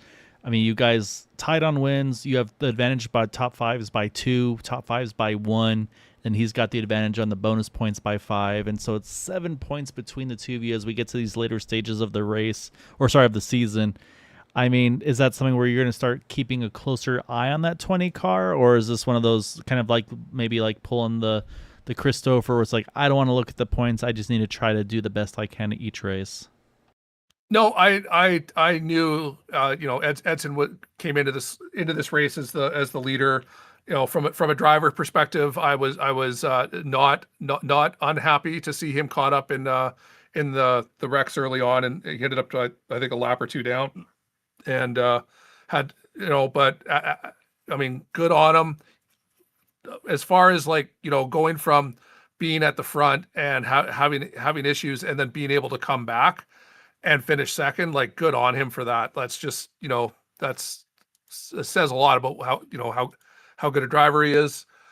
I mean, I want this to come down to the very end. That's the way you want any championship to be. So I want us going into the last race with it being a hat toss as to who's going to win this thing. So if that's what we get out of it, I'm going to be super happy.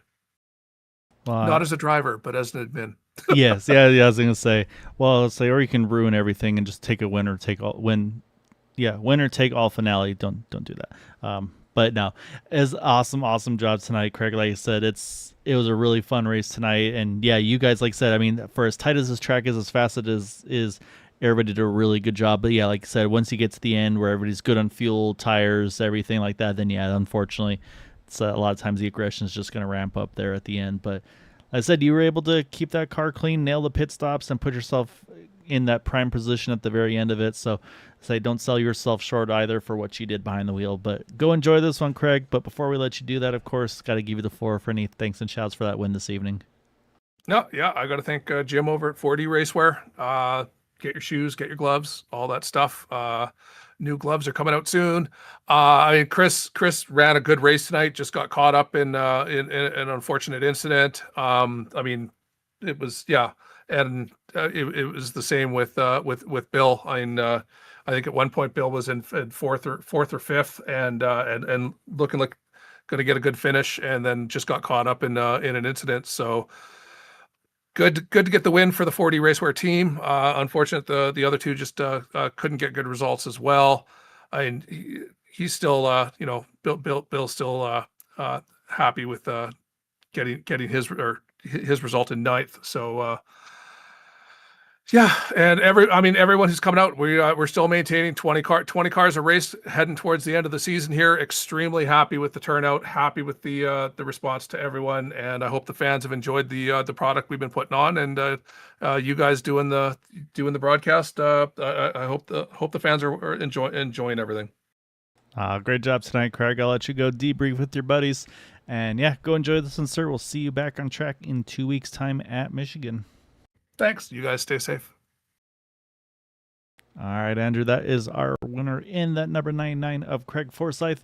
And yeah, it's like we said there, these guys, again, they did an amazing job all night. It's unfortunate that it kind of ended the way it did with all the craziness. But again, at that point, everybody's good on fuel, good on tires, and everything happens so fast at this track that I hate to say it's inevitable, but it kind of had that feel that at some point something was going to just the wrong thing was going to happen, I guess you could say.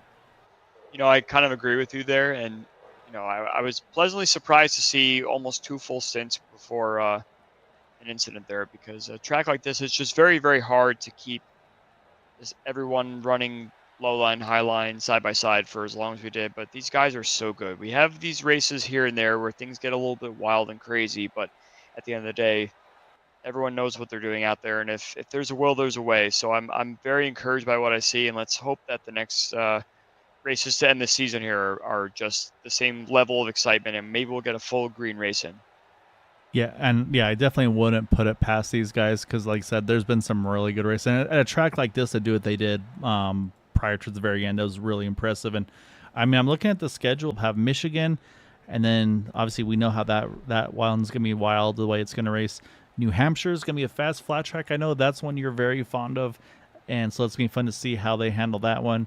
And then the last 2 races at Las Vegas. So again, very fast track, very similar, pretty much a sister track to here, but I feel like it has a little bit more width to play with for the cars. And of course, going to finish it up at Indy. And Craig's decided to make life even more challenging for that one because it's going to be a double point finale. So one spot could make a bigger, well, one spot will make a bigger difference than what it normally would be. So that's going to make the basically whatever margin you have going to the finale all the more important. So it'll be a lot of fun to see. So yeah, so again, we'll be off next week over here on Tuesday nights until we get to October 7th for Michigan.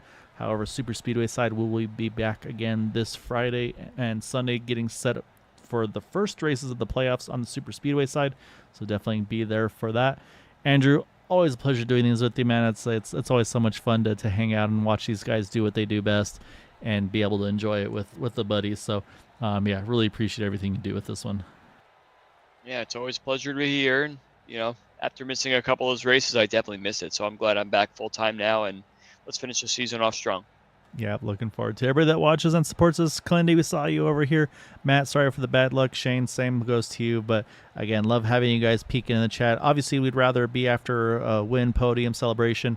But definitely everybody else also that's watching, feel free to chime in. We always love to peek over at drivers.